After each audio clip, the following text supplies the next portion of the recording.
here to chew bubblegum and kick ass. All out of bubblegum. You want answers? I think I'm entitled. You want answers? I want the truth. You can't handle the truth.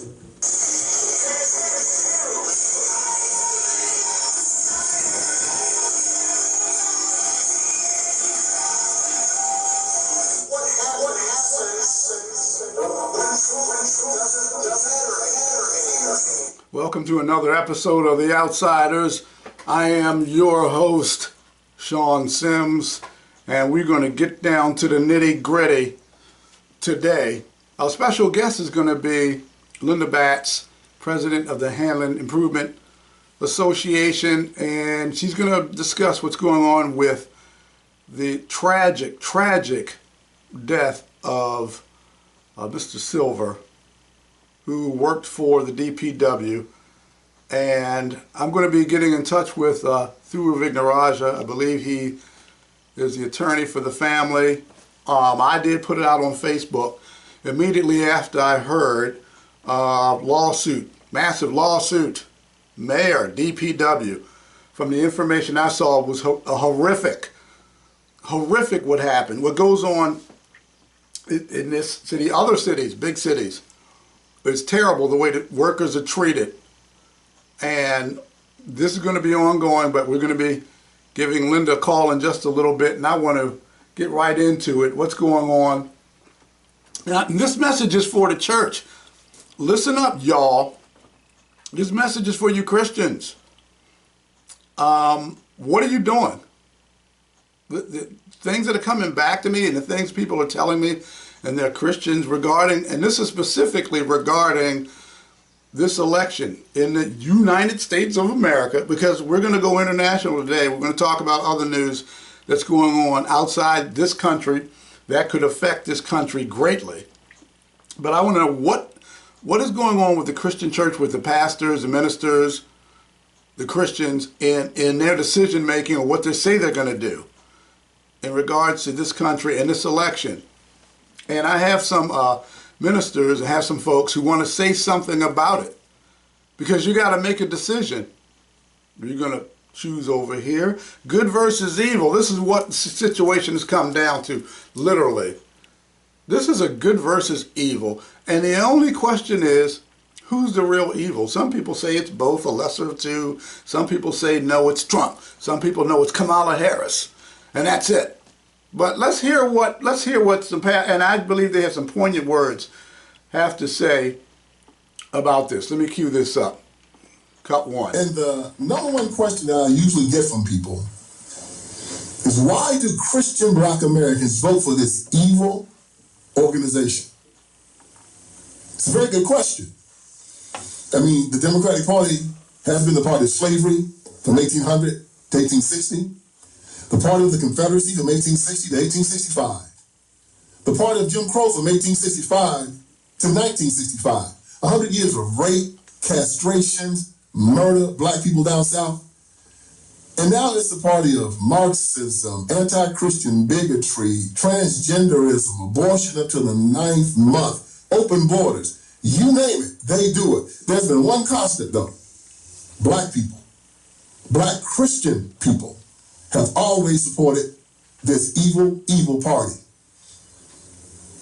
And people have asked me this, why? Why would they vote for a party that does such things? I can't tell you how blessed I've been. And God says, even in the midst of the persecution, you're going to be blessed. He's going to give you 100-fold. You may lose mother, father, sister, brother, even wife, children, whatever. For my sake, he said, if you do it for my sake, not just being in strife with folk, but if you're doing it because it's about the cause of Christ, he said, in the end, I'm going to give you 100-fold. And I've seen God give me back everything and more, because I was willing. It was rough. I ain't going to tell you, it didn't get to you sometimes. Sometimes you had little fears. But because I was willing to stand, God has blessed my life. I may be by myself, may not have a lot of friends. I ain't got but a small network of friends. May not have a lot of friends, but I'm blessed to be a friend of God. I'm telling you, I don't regret it at all. So, having said all of that, this election is getting ready to be tough, and I'm especially speaking to my black sisters tonight, because y'all got a big decision. To have a woman, a black, so-called black woman, having an opportunity to be president of the United States, and here you are having to make a decision between your Christian values or the symbolism of having somebody in the presidency that looks like me. That's rough. It's gonna be rough for black women. But here's where you're getting ready to have your loyalty test. If a party is not doing the will of God, will you go along with it? That's the question you got to ask. Amen. If a party is not tuned into doing the will of God, will you vote against God? What y'all don't understand, when you go to the polls, you either voting for God or against him. Because if you vote against his agenda, and when they get in office and that agenda comes, you got to bear some responsibility. Okay. So what is it going to be? Is it going to be the quantity of friends that you have? People are going to turn away. Oh, well, no, you're not a Democrat. Well, I'm a Republican, or I'm an independent, or I'm with the Libertarians, or I'm a Green Party, whatever. But I'm certainly not on that plantation anymore. And you're going to have friends, or so-called friends, fair weather friends, who will not talk to you anymore. They will abandon you. So what? Let them go. Why would you want someone around you who's going to turn on you or turn your back? Dude, Old Yeller got rabies. They had to put Old Yeller down. Bye. Goodbye. You do. I'm talking to the Christians now specifically, especially black Christians with this ridiculousness that you have to think like me. Well, if you don't think like me, then I don't want to be around you as far as politics. You don't have to think like, if you don't think like me, let them go. Bye. Goodbye. It's better to have quality. I'd rather have a small amount of friends, quality friends, than to have a quantity of friends that are phony. Let them go. They're anti-Christ. They're anti-church. And the one specifically, and I'm going to talk about someone I know, not going to say any names, known this person for a long time, in the ministry, telling me, oh, I'm going to vote for Kamala Harris. And you preaching the word of God? That's a disgrace. It's a disgrazie. It's a disgrace. She's pro-abortion, pro to a man and a man and a woman marrying, and you're a minister? I mean, you have no leadway. I mean, you're actually preaching the gospel. And that's who you're going to vote for? Among other things, look at this woman's record, her history. The name Jezebel in the dictionary is her picture next to it. This imbecile, this babbling moron, who has this soulless, empty vessel. That's what you're going to do, because you had some issues when you were younger with white folks at an establishment. Oh, gee whiz. What, do you have a monopoly on that? No. You know how many people, millions of black people, could say, oh yeah, I had an issue with this or that or other, and discrimination took place. Oh my goodness. That's it? So you're going to throw away Christ. You're going to throw Christ away. You're going to throw Christ away in this election. Throw him to the side so you can vote for some woman because she has melanin in her skin. She's not even black. Doesn't even have black members in her family. Family's Jamaican. Hey, I digress. I have to say this and make this perfectly clear. People, a country is not a race. What is wrong with you people? People's IQs dropped 30 points? A country is not a race.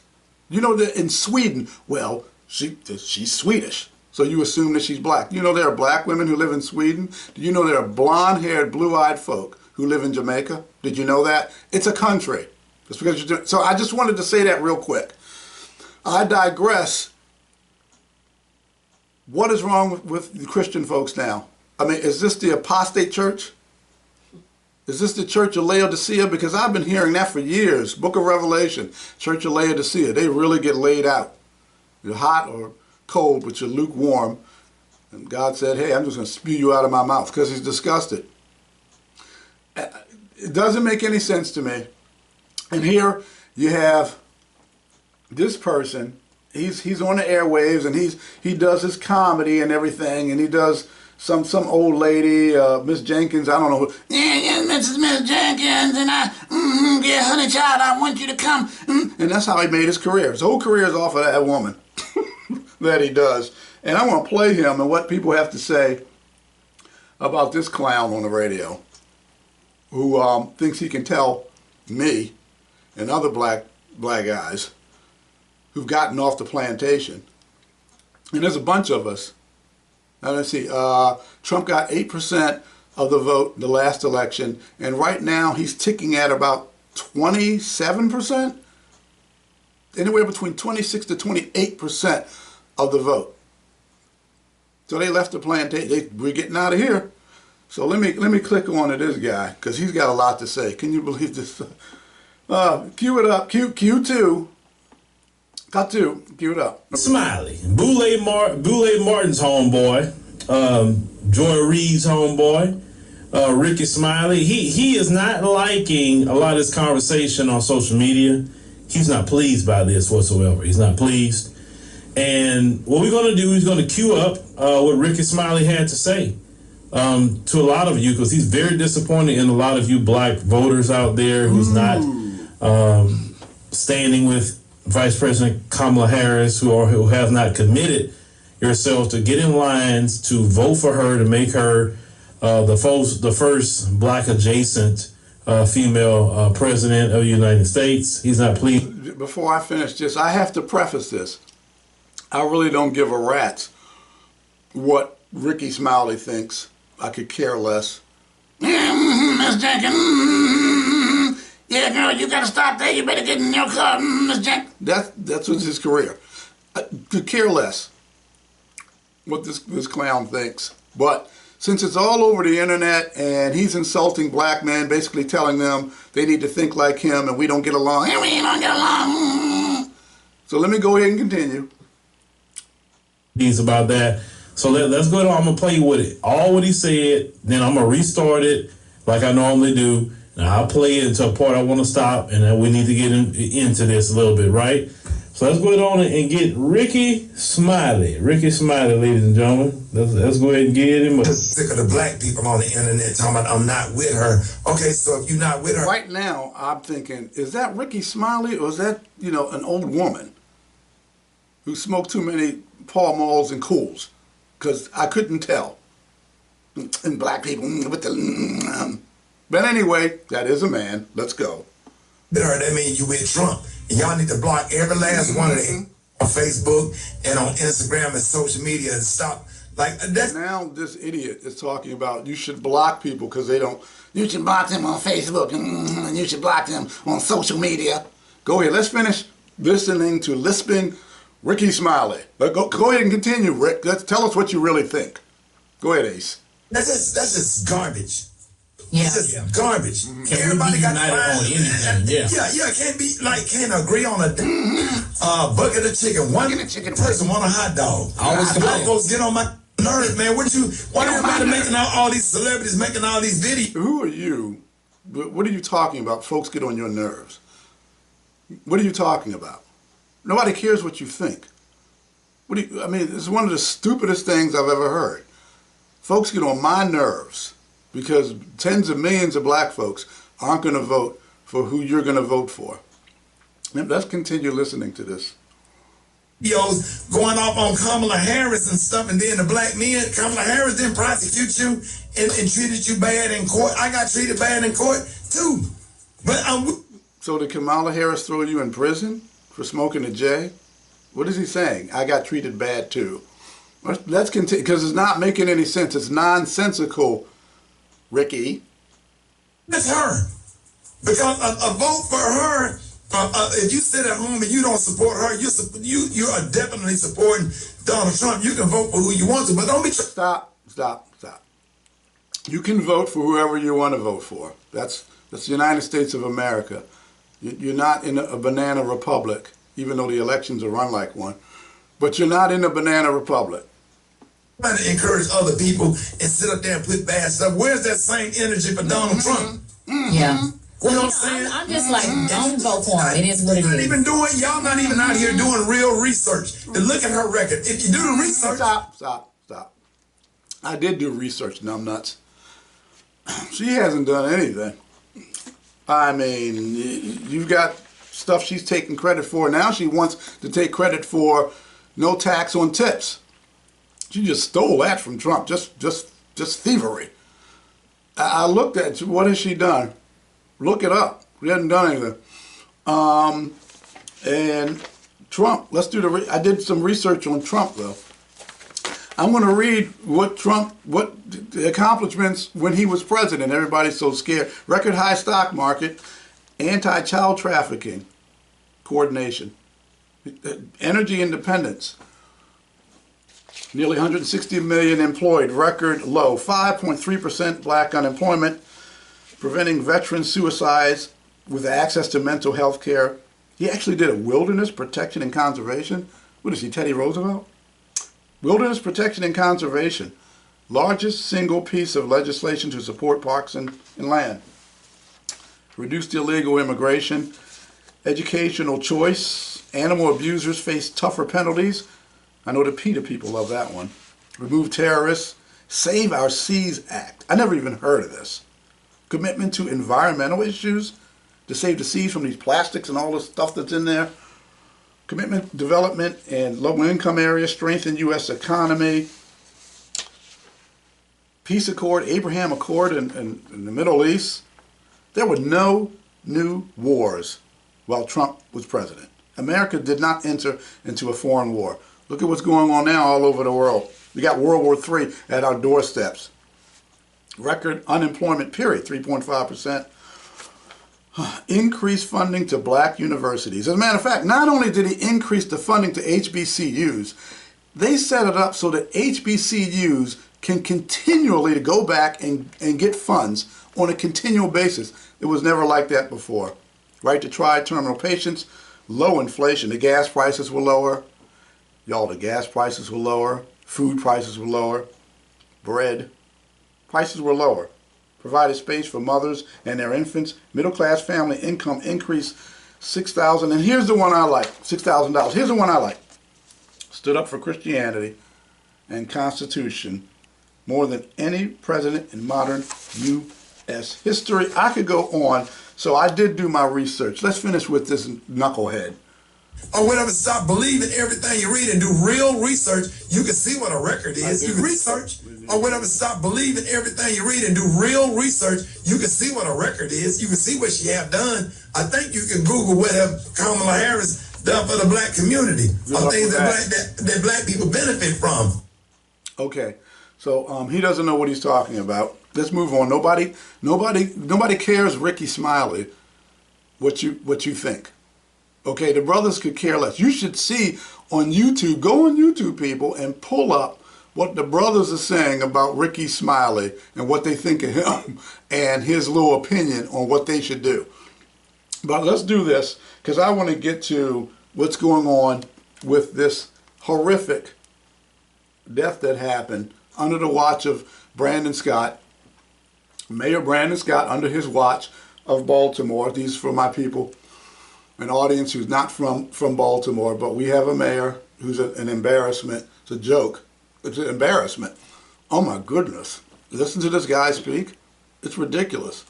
And his policies, he's an embarrassment. And I'm going to call Linda Batts. I got to find her number first. Okay, we got Linda Batts coming on. She's the president of Hanlon Improvement Association. And she did work with the Department of Public Works for a little bit, and she's got some insight on their policies and what goes on at this place. So hopefully she'll pick up.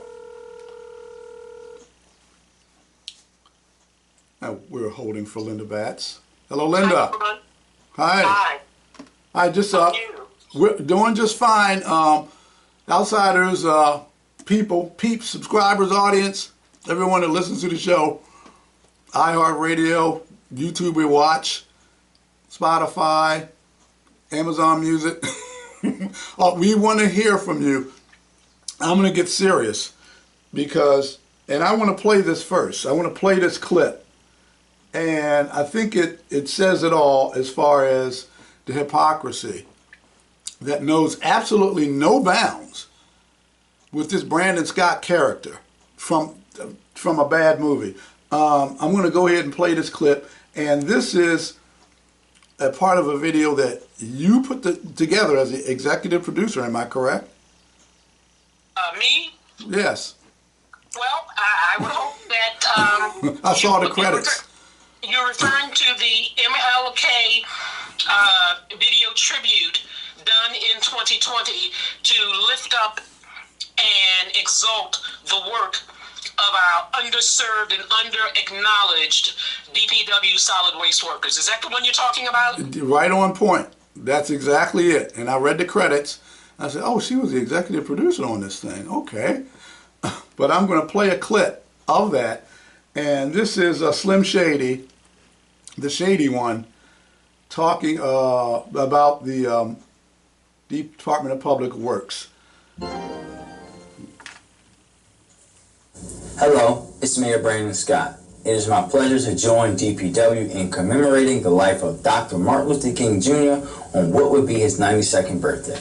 I'd like to thank Acting Director Matt Garbark and all of those at DPW for organizing this important event. Dr. King was an advocate for sanitation workers and the underserved.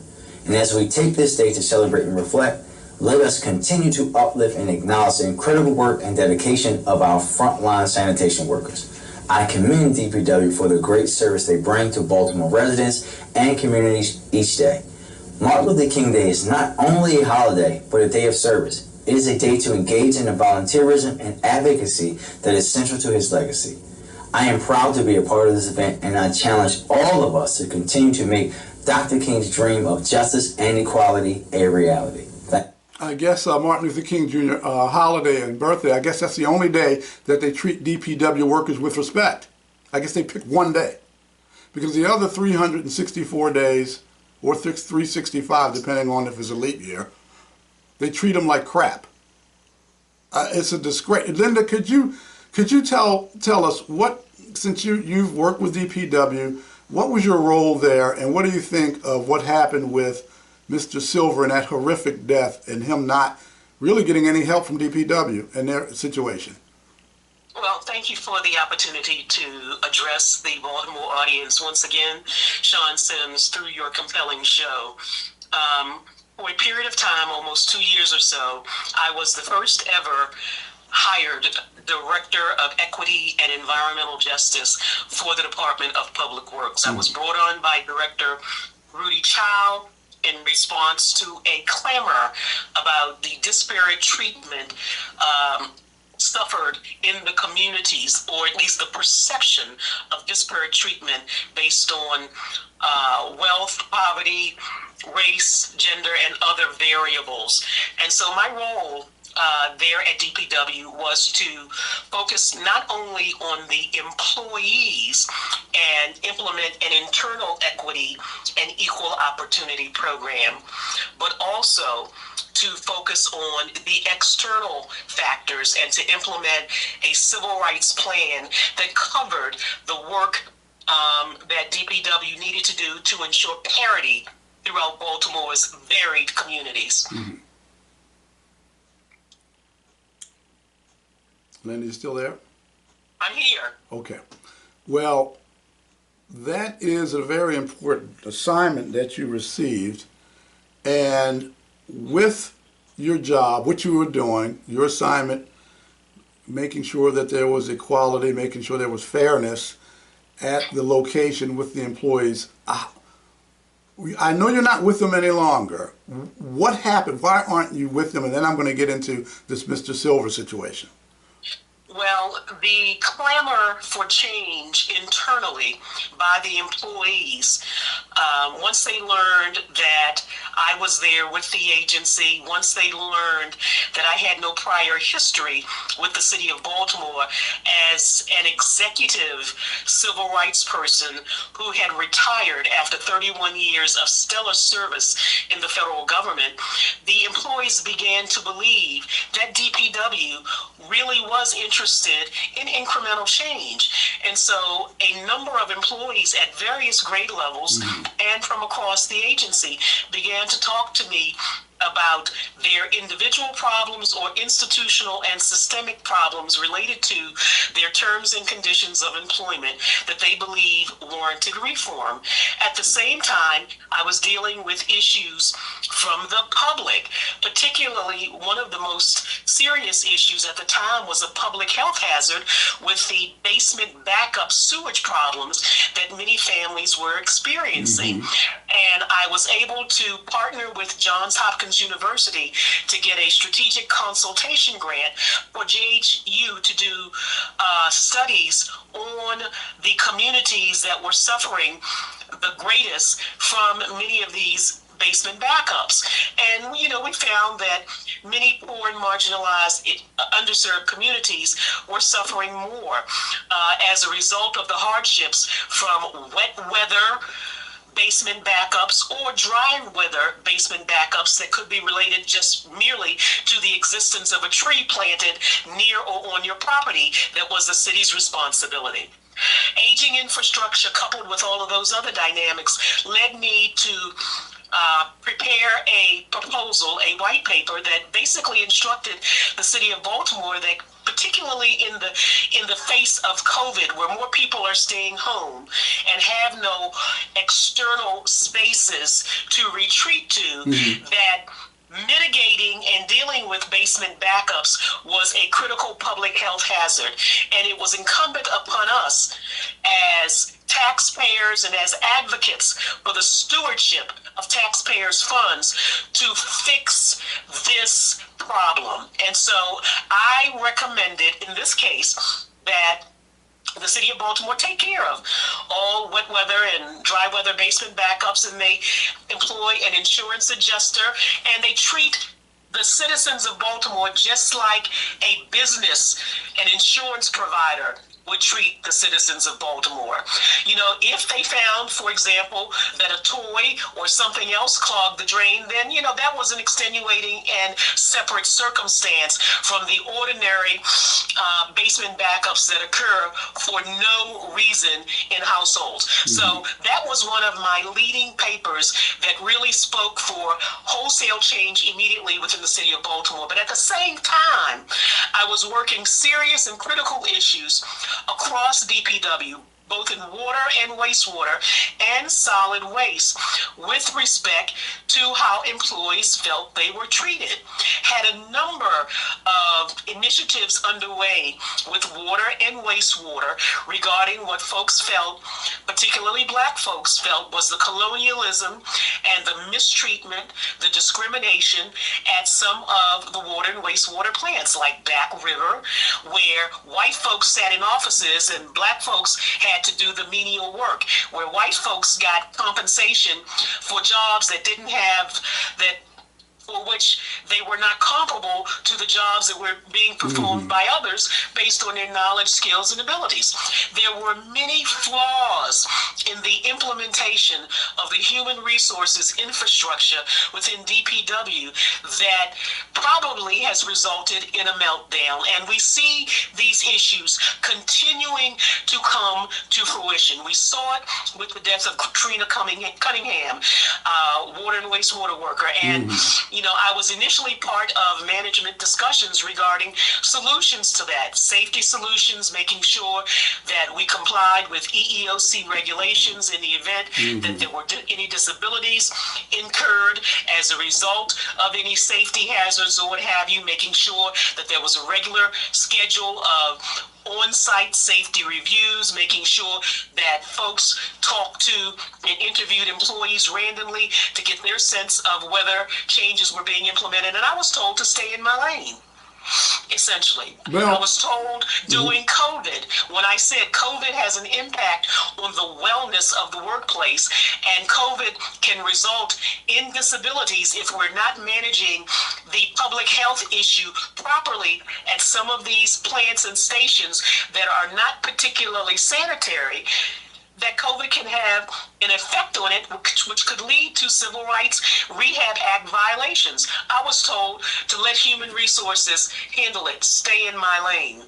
It was apparent to me that there was an institutional and knowledge defect that permeated the agency, and there was an unwillingness to be open-minded and receptive to change. Now, let me just say this. Both the director of water and wastewater and both the former director of solid waste met with me on several occasions and expressed a willingness to work with me to implement some of the reforms that I had suggested. Like, for example, when promotions come along, not compiling a list of good old boys who are going to rubber stamp the internal selection for a job, but to put together a facially neutral panel that's trained in how to judge merit rating factors, and to have EEO, my office, be a part of that to provide the oversight to ensure equity and compliance with human resource and personnel laws and regulations. Both of the leaders of these two agencies expressed a willingness to work with me, and in fact, the video that you shared reflects the former director of solid waste participation, and that was one of his earlier outreaches to me about his concern about improving the conditions and dealing with some of the complaints that he was receiving in solid waste. Well, and Linda, I established, I beg your pardon? Let me do this, Linda, because you threw out a lot, so my mind is trying to catch up with what to ask you a question about. From what you're putting out, because you're putting out a lot of information, vital information, and I'm thinking, wait a second, I hear what you're saying. The first thing I thought was money. Okay, to go in and cure these properties that are having these issues with the backup is money. Then the issue with the white folks being in comfy offices and not actually being, the job is not really where they should be because they don't have the credentials. And you're talking about stepping on toes.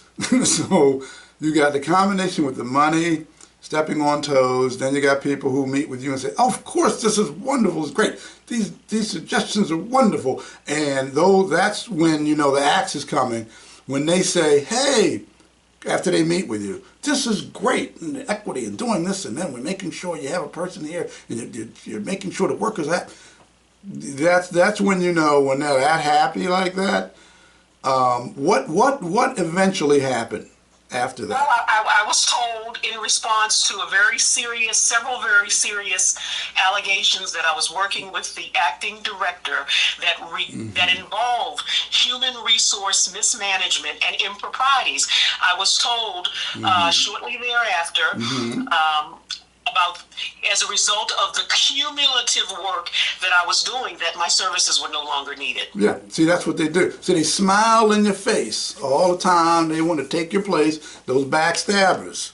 Because I didn't know that everything culminated that way, what you just told me. I knew about it.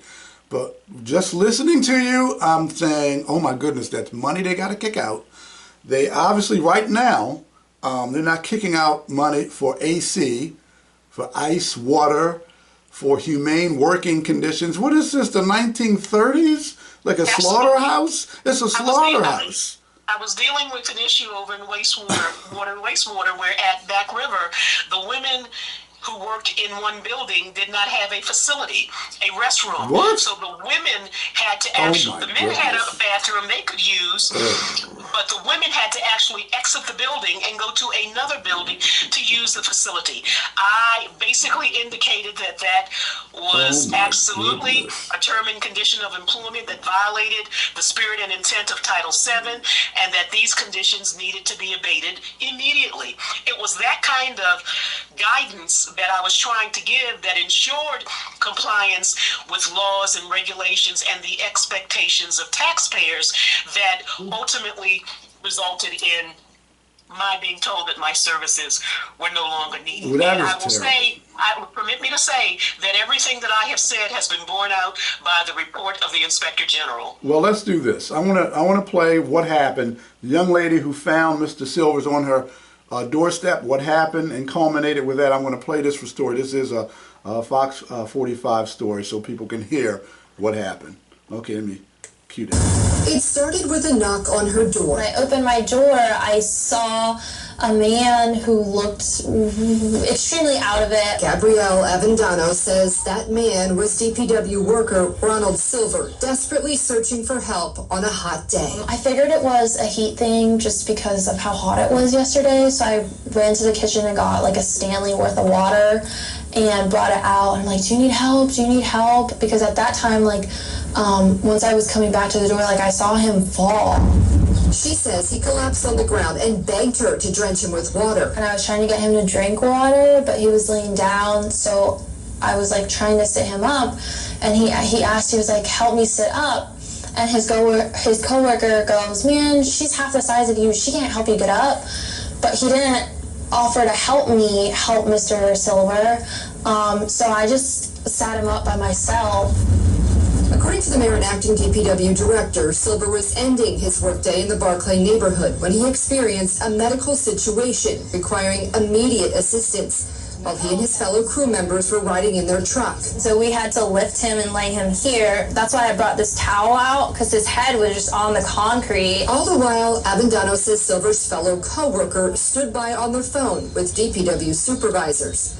It was her, she says, who called 911, and when he stopped breathing, started CPR. He let me and 3 other ladies pick this man up off my stoop, and he let us lay him on the ground and perform chest compressions. He didn't offer a hand, he didn't offer nothing. Wow. And he's the only man standing there. Avendano says the co-worker told her Silver had been complaining of pain prior to his emergency.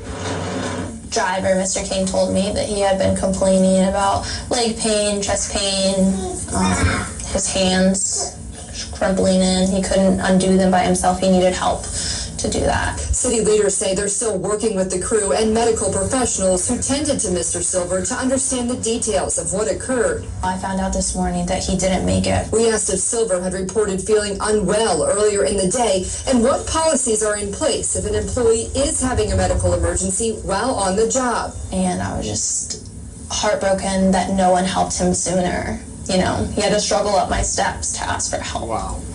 His coworker, his supervisors, like, no one else offered him help. Oh my God. Temperatures Friday reached the triple digits with an excessive heat warning in place. Avendano says DPW employees deserve so much better, and this should serve as a wake-up call. So I'm hoping that they can, like, really investigate more about why help wasn't provided sooner and why supervisors never instructed anyone to call 911. Somebody needs to be held accountable. This is the Baltimore City environment. This is the Baltimore City environment for people who work in Baltimore City. This is what they do. Now you have a death on your hand, and this is not the only agency, DPW. I'm talking about you, Circuit Court for Baltimore City. I'm talking about you leaving people in a building with a threat of anthrax, with an anthrax threat, locking them in the building. Now you got DPW, you got other agencies in Baltimore City, and this is what Baltimore City is. This is the environment. They do not care. The civil rights violations, the Title VII violations, the violations, sexual harassment violations. You can't even get water or AC in this place. No ice. The man's in the truck. The person he's with, the driver, doesn't even take him to get help. And what I heard is that they were so scared to do anything outside of the norm because they're scared to get fired at DPW. That's why the guy didn't do it. And this, I was so pissed. I was so angry because this is the environment under Brandon Scott in Baltimore City. This is his city. This is the environment. So permit me to say, Sean, a couple of things in response to your commentary. It is a sad day when the health department will get to a homeowner quicker than Jimmy John's if you file a pet complaint about a pet sitting out in the heat with no shade and water. They're there within 30 minutes, and they will find, cite, and remove.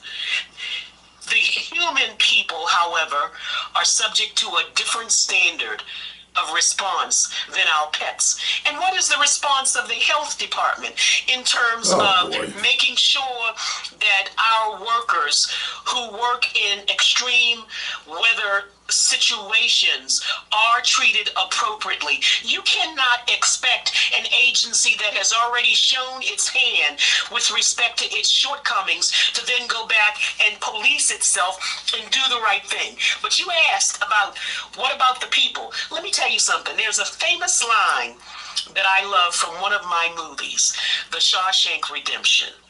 And it's by Reds. And Red says, these walls are funny. First you hate them, then you get used to them. Enough time passes and you depend on them. That's institutionalized. There are many smart people who work in the city of Baltimore who have succumbed to institutionalization because the choice between whether they will be able to get a paycheck at the end of 2 weeks and put food on the table or remain silent because they've seen other people who have spoken out continually get terminated is the choice of institutionalization. Yes. And it needs to stop. That's Baltimore City. That's exactly the environment of Baltimore City. It's to be quiet because of fear. It's a fear factor. And you have these elected officials, Brandon Scott, one of them. You have these elected officials, Xavier Washington, changed his name to Conaway. You have him in there, fear environment, and others, and this is what happens. Now you have somebody's dead. Then you've got asbestos in the daggone court buildings that's full of asbestos. That's another situation. People were dropping like flies. In that circuit court building, they were dying there at their desk from information that I got. And the harassment, retaliation if you say something, because DPW has an environment, just like the Circuit Court for Baltimore City, and just like other agencies, of retaliation. If those workers say something on those trucks at that DPW or in those offices and they complain, file a complaint, they're going to get retaliated against. And just like you said, Linda, that check, that paycheck that comes every 2 weeks, you got to pay the mortgage or the rent and feed your family, pay for your automobile insurance. What are you going to do? You got this crazy person. You got this nutcase who's the mayor. You got this nutcase DPW. You got this nutcase who is the clerk of the court. And you got these nutcases who, they don't care. They don't care about Title VII. The lawsuits, they obviously don't care about lawsuits. So my thing is, the workers eventually, they have to stand up and they have to file lawsuits. Let them keep coming. I know judges are going to try to block them because they're in cahoots too. Corrupt judges. They're in cahoots too. But you know what? You got to do what you got to do. This is a situation of life and death. People are dying. And people are in situations where they're getting sick. Their health is being affected by the building. And those deaths, and that should be investigated. Well, those deaths should be investigated. Baltimore has people working in sick buildings, clearly that has not been upgraded, where the HVAC systems probably have not even been cleaned, where the floors have asbestos under them. And so we've got people working in sick buildings who are also being contaminated by polluted terms and conditions of employment and mismanagement of human resource principles and mismanagement by leadership. Exactly. And the buildings themselves, that like you just said, There's asbestos. There are all types of. You have the netting down at that circuit court building, because that is. I mean, that should be put up. That should be in law classes. It should be in law class of what not to do in a building, what not to do in management, what not to do in a government agency. That should be in a law class, that the disgrace that goes down there. And so should DPW. And they have netting there that was put up to block the bird poop from getting into the system, to getting into the duct. And that netting is down all around the building. So that bird poop is going back in the building with asbestos, with all of this going on. And like I just said, I'm going to make this perfectly clear, because I want to make this perfectly clear. From the information I've been getting for years, because I've known people who worked there for years, the information I've been getting is people have been getting sick and dying from that building. And I'm talking about the circuit court for Baltimore City building, and that DPW building. I know that you are very familiar, Linda, with that building and the workings that go on. And there needs to be, I call for an investigation into buildings in Baltimore City who have hazard materials in the building, and there needs to be an investigation of some kind of the people who passed away and what they passed away from and how long they have been in those buildings. There needs to be an investigation on a large scale. You make some very good points, and I'm curious to know what the framework is going to be of the governor's inquiry or investigation. Oh boy, Wes, into this matter. Oh my goodness! You know what? I don't have much confidence in Westmore. First of all, because he lied about being from Baltimore, and that one's a big mistake. That was a big one. Okay, so he lied about that. I don't have a lot of confidence in him. He raided the coffers that had $5-6 billion surplus. It's gone. Now the state's in a deficit. So this guy, this Mr. Smooth Talker, Cheshire Cat, always smiling and grinning, I don't really have a lot of confidence that he's going to do the right thing, period. And he's military as well. My family, dad, granddad, military, ex-military, and the honor system with Wes, I just don't see him as an honorable, straight up honorable person. And I don't see, maybe the governor after him, but I don't see him doing the right thing for the people who are that he is over top, who he employs with the state and with the city of Baltimore, going to the mayor and maybe getting the state involved to make these corrections so people aren't dying, aren't getting sick, that live healthier lives so that they can collect those paychecks and they're treated fairly. Title VII, the U.S. Constitution, and they're treated right. I don't see him getting involved to make sure that he protects the citizens of Baltimore City who work in Baltimore City and who come from the surrounding areas who are employed in Baltimore City and work for the state. I do not see Westmore helping anyone or doing anything as far as the right thing to do by the workers, by black folk who work there in droves. The majority of people working those agencies are black, and I don't see him helping or doing anything for them. And Angela Alsabrook as well. I'll throw her in there too. I don't see Angela Alsabrook getting in the Senate and doing jack squat for these people in these situations. And I'll reach out to Angela Alsabrook and Larry Hogan to see, when you get in the Senate, are you going to do anything to help these people who are in such a horrible, horrific situation of oppression? This is oppression style 2024. And that's how I feel about it.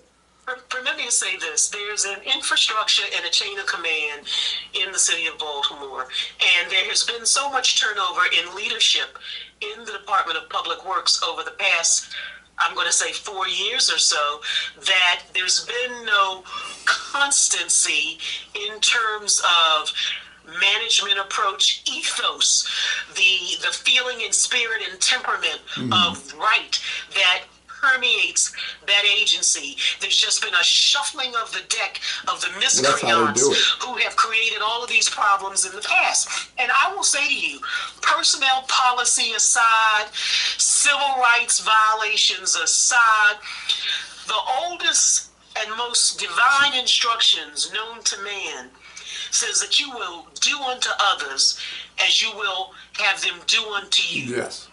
That's a fundamental Christian, ethical, moral courtesy that we are taught as infants, as children, and that we watched our parents and brothers and sisters emulate to the best of their ability. Sometimes they fell short, but they got back on track.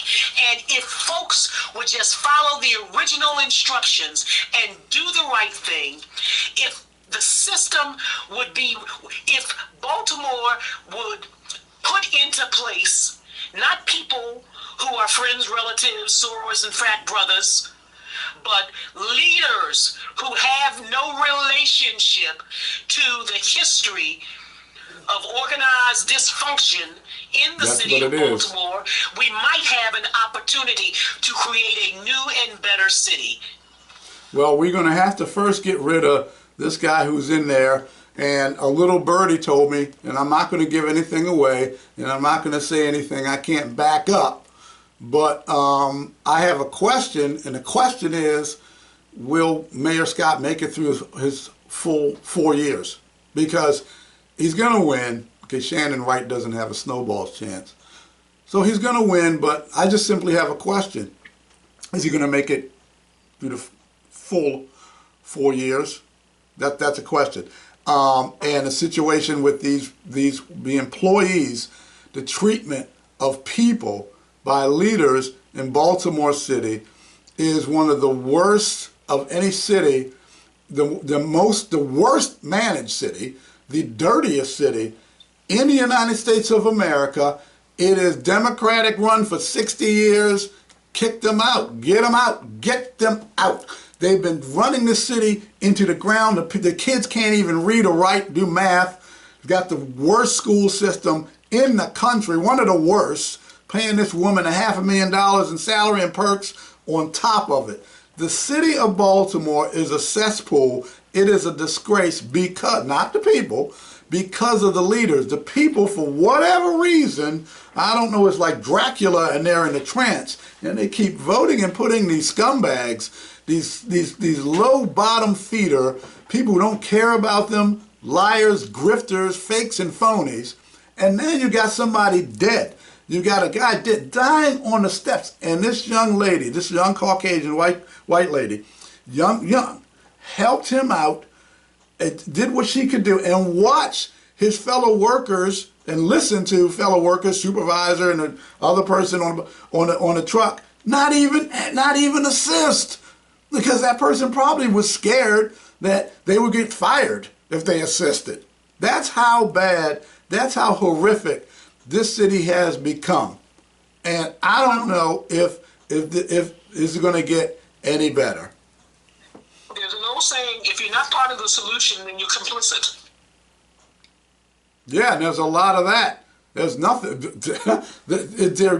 You're swallowed up in complicity in this city with folks who see dirty going on and getting mistreated, and they don't do anything. They do nothing to help themselves because of the fear factor. And they keep voting the same scumbags in because of Stockholm Syndrome. They do you the dirty. They're supposed to be helping us. Democrats supposed to be helping us so much. They're supposed to be helping us. And it's Stockholm Syndrome. They're the abusers. They're the ones abusing you, just like Patty Hearst. You're the ones getting abused, and then you run and you say, I gotta go ahead and vote for them. And they're your abusers. That's Stockholm Syndrome. That's what that is. Look at the school system. Sean, may I add that I believe there's a hearing, a city council hearing on this issue, the DPW workers and the recent death on August the 27th. I would ask that you confirm that for the viewing audience at some point. But also, on August the 28th, from 5 to 6 p.m. at 701 Reed Bird Road, Brooklyn/Cherry Hill, 21225, Doc Cheatham is leading a plea, a cry, a rally for change. And a number of leading city voices will be there. It's just going to be an amplification of the cry for change, but more importantly, the steps that need to be taken immediately to set the stage for that change. Okay, I understand all that, and it's good that Doc's doing that because he's out there on the front line. But talk, I keep I keep hearing the talk, and this is what I don't see. And I hope that Billy Murphy, I hope that Jay Wendell, I hope that Thuru, okay, I hope that Warren Brown, I hope that Dwight Pettit, and Dwight and I are friends, and I know a lot that he's done to help folks who have been harmed and hurt. But I hope these people come together, and others, these attorneys come together, because I said it once, I will keep saying it. The only way there's going to be any real change, and Billy Murphy said the same, Billy said the same thing, is that you have to hit them in the pocketbook. Talk is fine, but if you're not putting together legal teams and lawsuits, if you're not doing that, and you're not putting together strategies in that manner, then nothing's going to happen. I'm saying the point is, when nothing. you say you have to hit them in the pocketbooks, hit who? The taxpayers? Because ultimately, we bear the burden. See, that's the thing. That's my point. See, when you keep bearing the burden, because God will put you in a situation and say, you know what? Maybe you just haven't learned yet. So maybe I gotta turn the heat up a little bit more so you get it. The people you keep putting in, they're costing you money. Stop putting them in. The people who will go against my edict, they go against biblical principles, they go against what God stands for, which is in the Bible. The people you keep voting for, they go against his principles. Guess what? Everybody's got to pay, no pun intended, everybody's got to pay the piper. And so as long as it keeps going on, as long as that keeps happening, yes, you're going to have lawsuits that happen. Dwight, oh my goodness, the amount of money with the police department that he sued them for over the years. Wow. And others as well. And Billy Murphy with the gray situation. Okay, I mean, wow. But you're not going to learn. They have to learn the lesson. The citizens of Baltimore City, you got to learn a lesson. Stop putting these people in that are costing you and that will be costing you money. Well, there are two parts to that, Sean. Mm-hmm. Stop putting them in, and what happens once they get in and don't do what they promised they would do? You got to get them out. Don't re-vote them in like Brandon did, like they just are getting ready to do Brandon. He won the Democratic nomination, won the Democratic primary. You're going to put him right back in. Then you had Sheila Dixon, who, was a criminal, stole from the city. On top of that, you could have put in, you had other choices. But guess what, Baltimore? You had other choices, and you blew it. So now you're going to go right back down that same road, and you can road again, and you can have a recall or something, a system set in to get rid of those bad folks. But you can't do that while you got a strong mayor system in there. You got a strong mayor system in Baltimore. He's running roughshod. I mean, it's like he's Boss Hogg. And he's running, I mean, really, it's like Dukes of Hazzard and he's Boss Hogg, except instead of a fat white guy, he's a skinny black guy. But the same mentality. So that's what talking is not gonna do it. People are gonna have to stop voting for these people. They just blew it. Baltimore City citizens, I'm telling you, you blew it so bad. You blew it so bad by voting Brandon back in. So bad. So now you're gonna pay the price. The price has been, and he will be voted back in because he's gonna win. That's why I'm saying I'm talking past tense, present tense, future tense. But you know what I mean. And that's what you got, and that's what you have. So I mean, I don't know what to say with these people. I don't know what to say. I really don't. Sean, I have enjoyed my time with you today. I know you have to go. I have another commitment, and I would respectfully ask that you allow me to slowly begin to exit. No, I know you have to go. Be on time for commitment number 2. Okay, yeah, and I'm gonna listen to this program that I didn't even know about. No one even told me. No wonder she lost the election. So I'm going to listen to, no wonder. I mean, I didn't even know about this. So I'm going to listen to the program you're going to be on, and hopefully you'll get your same message out that you got with me, and it'll be a good interview, quality interview. Of course, it won't come anywhere close to the interview you just had with me. You know, it won't. Sorry, it won't. But at least you'll get my producer's waving at. At least you'll get the message out about what is going on and what we can do. And the 27th of August, I will make plans. 28th of August. No, I'm talking about City Hall. 22nd. 22nd? Okay. Yes. Send me information because I plan on being there. I'll be in town. I'll be in town. Very good. Okay. In solidarity, we work together. Thank you so much, Sean, for all you do. I'm going to keep on keeping on like I do. God willing. Thank you. Okay, bye-bye. Bye-bye. Mm-hmm.